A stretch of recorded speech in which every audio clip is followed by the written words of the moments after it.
Bradley here. Quick video.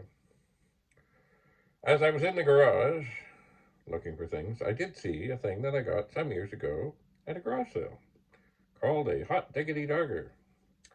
And it is supposed to, as it says, cook hot dogs. It's kind of like a toaster for hot dogs. I never really tried it, never really, it's like, oh yeah, look at that. Now I have another one. It's been around a long time. It's got a bit of a funny bang, or it's been banged up a bit. But it works just fine. Anyway, I brought it out and said, ooh, what a great thing. I should try this. And of course, what happens? It doesn't work.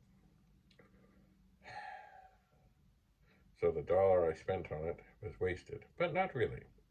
Now, I'm not going to do this now because I've got to keep on moving on.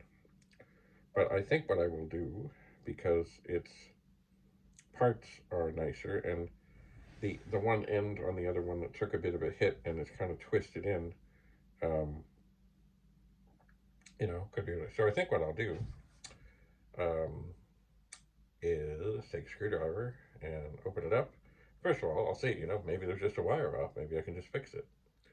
But if not, then I will refurbish my original Hot Diggity Dogger with some of the parts from this other one that looks quite lovely.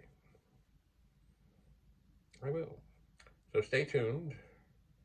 At some point, I will take a screwdriver to the apparently, well, not dead. They have a timer on them, and I can hear the timer running. It's just no power comes to the heating elements. So kind of like with any old Commodore computer, there's always something good. Well, mostly. I think one time in all the years, and this was long ago when we had a computer store, I did come upon a Commodore 64 that I think there had been a lightning issue, and I could find absolutely nothing that was savable. I mean, I guess the case was savable. The keyboard was savable. But in terms of chips on the board, nothing. Absolutely nothing.